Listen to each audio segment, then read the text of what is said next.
United States just kick off World War III?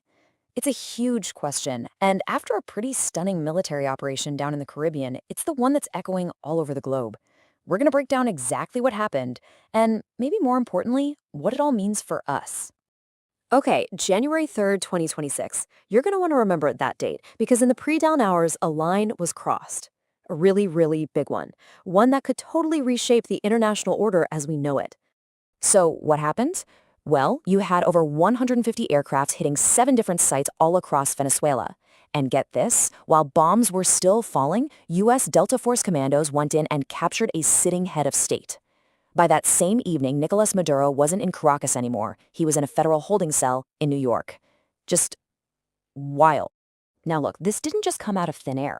This was actually the climax of a 4-month-long campaign. It started out kind of small, some maritime strikes here and there, but then it escalated.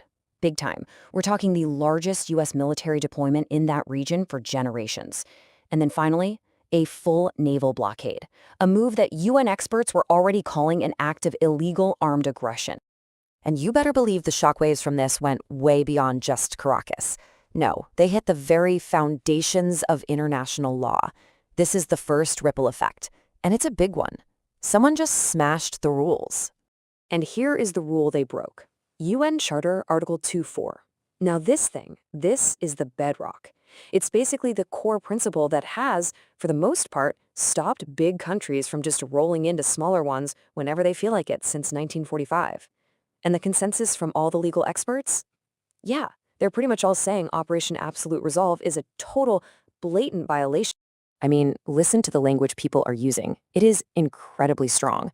When a top international human rights lawyer like Jeffrey Robertson calls it the worst crime of all, he's not just being dramatic. He's making a direct reference to the Nuremberg trials. The ones set up to prosecute Nazi war criminals. That's how serious this is. And if you want a picture of the global reaction, well, here it is. The United States was basically alone on an island at the UN Security Council. A resolution to condemn the action had overwhelming support. We're talking allies and adversaries alike. But it was stopped cold. Why? Only because the US used its veto power to kill. But, okay, breaking international law is bad enough. Honestly, the most dangerous consequence here might be what comes next. So let's talk about the second ripple, the geopolitical fallout, and a really dangerous new precedent for Taiwan. So you're probably asking, wait, how does an operation in Venezuela create a crisis in Taiwan? And the answer is one simple word: precedent. See, the U.S. justified its actions by saying it was just enforcing a domestic indictment for drug trafficking. And now experts are warning that China can just copy that playbook. They can argue any action against Taiwan is just a police action under their own domestic law. This is the question that sent an absolute chill through Washington and Taipei. Senator Mark Warner, who runs the Senate Intelligence Committee, just laid the new reality bare. He's basically saying the U.S. may have just handed China the very justification it has been looking for. And that's really the bottom line, isn't it?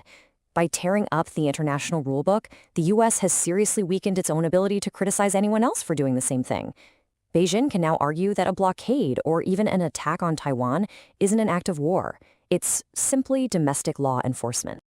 Okay, so now let's look at how these two separate crises, one in the Caribbean, one in the Taiwan Strait, could actually fuse together and spark a global economic catastrophe.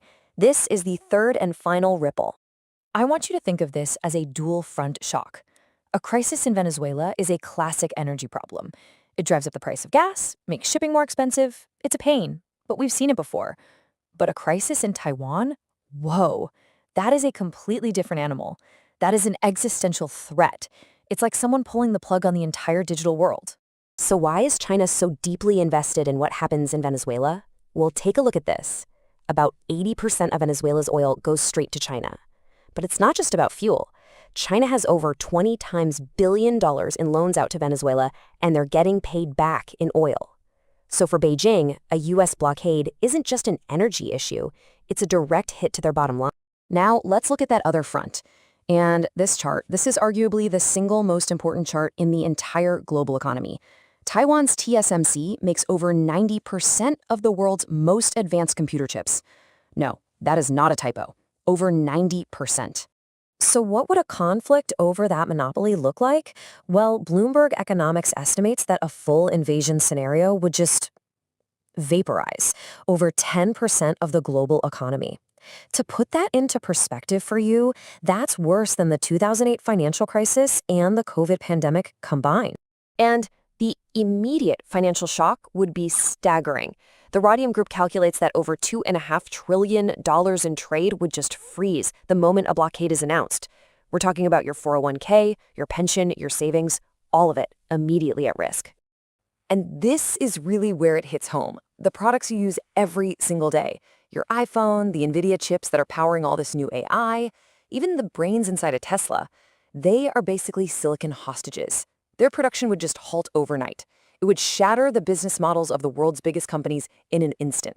So that brings us all the way back to that huge question we started with. Did this action trigger a global war? The intelligence community's assessment is clear. Not yet. There is no direct conflict between the major powers for now. But, those last two words are doing a lot of work there, aren't they? Not yet. Because here's the thing. While the war hasn't started, the very systems designed to prevent it have been demolished. The guardrails are gone. The U.S. just handed its adversaries a playbook. And the path from a regional crisis to a full-blown global conflict is now dangerously clear and dangerously short. And we'll just end with this thought from Senator Warner, which I think perfectly captures this new, unsettling reality. The world is not yet at war, but the rules that kept the peace have been broken.